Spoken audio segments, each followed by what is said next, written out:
ओम नमः शिवाय। हर हर महादेव। भाइयों और बहनों, सावन का महीना केवल कैलेंडर का एक महीना नहीं है, बल्कि यह आत्मशुद्धि, भक्ति और जीवन परिवर्तन का अवसर माना जाता है। कहा जाता है कि इस समय भगवान शिव की उपासना विशेष फलदायी होती है। लेकिन केवल जल चढ़ा देना या व्रत रख लेना ही पर्याप्त नहीं है। यदि हमारा आचरण ठीक नहीं है, तो पूजा का वास्तविक उद्देश्य अधूरा रह जाता है। संतजन अक्सर समझाते हैं कि भगवान शिव बाहरी दिखावे से अधिक हमारे मन की पवित्रता, सत्य और करुणा को महत्व देते हैं। इसलिए सावन हमें अपने भीतर झांकने का अवसर देता है। इस पावन समय में कुछ ऐसी आदतें और गलतियां हैं जो व्यक्ति के आध्यात्मिक और पारिवारिक जीवन में बाधा बन सकती हैं। आज हम ऐसी 5 महत्वपूर्ण गलतियों की चर्चा करेंगे जिनसे सावन में विशेष रूप से बचने की प्रेरणा दी जाती है। पहली गलती, झूठ और बेईमानी। सबसे पहली गलती है झूठ बोलना और बेईमानी करना। यदि कोई व्यक्ति मंदिर में घंटों पूजा करे लेकिन अपने व्यवहार में छलकपट रखे, तो उसकी भक्ति अधूरी मानी जाती है। भगवान शिव सत्य के प्रतीक हैं। इसलिए सावन में यह संकल्प लें कि किसी का हक नहीं मारेंगे, किसी को धोखा नहीं देंगे और यथासंभव सत्य का पालन करेंगे। सोचिए, यदि कोई व्यापारी शिवलिंग पर दूध चढ़ाए लेकिन ग्राहकों को गलत तौल दे, तो क्या वह सच्ची भक्ति कहलाएगी? यदि कोई व्यक्ति पूजा तो करे लेकिन परिवार से झूठ बोले, तो क्या उसका मन वास्तव में निर्मल है? सावन हमें यही सिखाता है कि पूजा केवल मंदिर में नहीं, बल्कि हमारे व्यवहार में भी दिखाई देनी चाहिए। दूसरी गलती, क्रोध और कटुवाणी। दूसरी बड़ी गलती है क्रोध करना, अपशब्द बोलना और दूसरों का अपमान करना। कई लोग सुबह भगवान शिव की आरती करते हैं, लेकिन थोड़ी देर बाद घर या कार्यस्थल पर गुस्से में कठोर शब्द बोल देते हैं। ऐसे शब्द रिश्तों को कमजोर करते हैं और मन की शांति छीन लेते हैं। शिव को भोलेनाथ कहा जाता है क्योंकि वे सरलता और करुणा के प्रतीक हैं। यदि हम उनकी भक्ति करते हैं, तो हमें भी अपने स्वभाव में धैर्य, क्षमा और विनम्रता लाने का प्रयास करना चाहिए। जब भी क्रोध आए, एक क्षण रुकें, गहरी सांस लें और मन ही मन ओम नमः शिवाय का स्मरण करें। कई बार यही छोटा सा विराम बड़े विवाद को रोक सकता है। याद रखिए, मीठी वाणी से बिगड़े हुए संबंध भी सुधर। भाइयों और बहनों, सावन का महीना हमें केवल पूजा पाठ करना नहीं सिखाता, बल्कि अपने भीतर झांकना भी सिखाता है। यदि मन में ईर्ष्या, द्वेष, अहंकार और क्रोध भरा हो, तो केवल बाहरी पूजा से जीवन में वास्तविक परिवर्तन नहीं आता। भगवान शिव का जीवन हमें सादगी, त्याग और करुणा की प्रेरणा देता है। वे भस्म धारण करते हैं, कैलाश पर निवास करते हैं और हर प्राणी पर समान कृपा की भावना रखते हैं। इसलिए सच्ची शिव भक्ति का अर्थ केवल जलाभिषेक करना नहीं, बल्कि अपने व्यवहार को भी पवित्र बनाना है। जो व्यक्ति दूसरों की निंदा में समय बिताता है, वह धीरे धीरे अपने मन की शांति खो देता है। सावन हमें यह संकल्प लेने का अवसर देता है कि हम किसी की बुराई नहीं करेंगे, बल्कि अपने दोषों को सुधारने का प्रयास करेंगे। याद रखिए, भगवान को धन दौलत नहीं, बल्कि सच्चा और निर्मल हृदय प्रिय है। यदि आपके पास देने के लिए कुछ नहीं है, तो भी एक मधुर मुस्कान, एक सांत्वना का शब्द और किसी जरूरतमंद की छोटी सी सहायता भी महान पुण्य का कारण बन सकती है।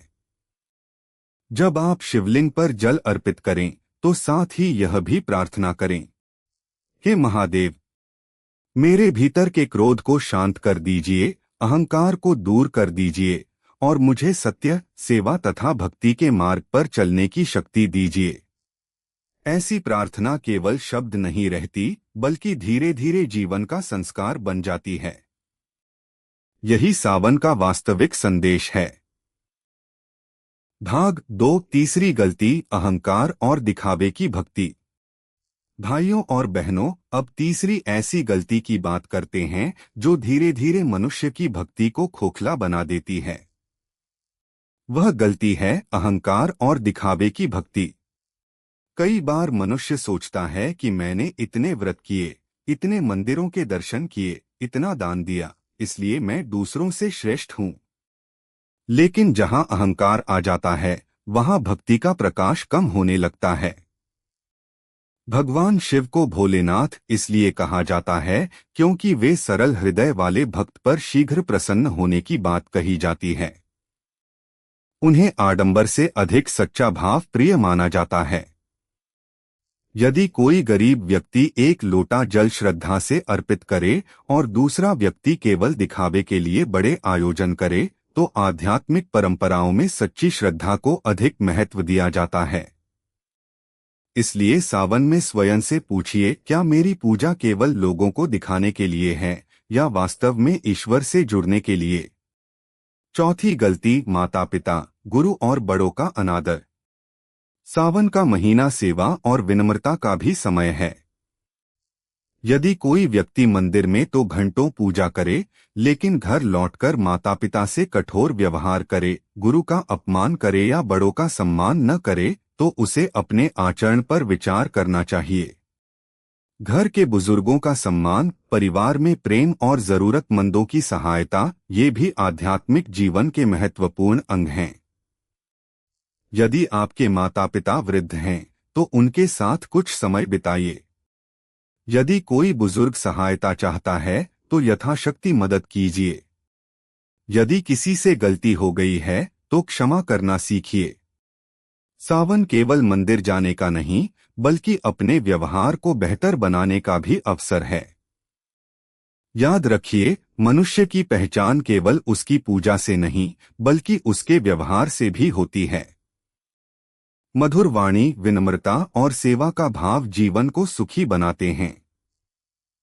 अगले भाग में हम पांचवीं और सबसे महत्वपूर्ण गलती के बारे में विस्तार से जानेंगे। साथ ही यह भी समझेंगे कि सावन को जीवन परिवर्तन का महीना कैसे बनाया जा सकता। भाग 3, पांचवी गलती, दया, सेवा और सदाचार को भूल जाना। ओम नमः शिवाय। हर हर महादेव। भाइयों और बहनों, अब हम पांचवीं और सबसे महत्वपूर्ण बात पर आते हैं। यह ऐसी गलती है जिसे यदि मनुष्य समझ ले, तो उसका जीवन सकारात्मक दिशा में बदल सकता है। पांचवी गलती है दया, सेवा और सदाचार को भूल जाना। यदि कोई व्यक्ति प्रतिदिन भगवान शिव का अभिषेक करे, मंत्रों का जप करे, व्रत रखे, लेकिन किसी भूखे को भोजन न दे, किसी दुखी को सांत्वना न दे, किसी जरूरतमंद की सहायता न करे, तो उसे अपने जीवन पर विचार करना चाहिए। आध्यात्मिक परंपराएं केवल पूजा तक सीमित नहीं हैं, वे करुणा, सेवा और अच्छे आचरण पर भी बल देती हैं। जब भी किसी जरूरतमंद की सहायता करने का अवसर मिले, उसे ईश्वर की सेवा समझकर करें। किसी प्यासे को पानी पिलाना, किसी गरीब को भोजन देना, किसी निराश व्यक्ति को आशा देना, ये सभी कार्य मनुष्य के चरित्र को ऊंचा बनाते हैं। सावन हमें यह भी सिखाता है कि केवल अपने सुख की चिंता न करें, बल्कि दूसरों के दुख को भी समझें। जिस घर में प्रेम, सम्मान और सेवा का वातावरण होता है, वहां शांति और संतोष भी बढ़ते हैं।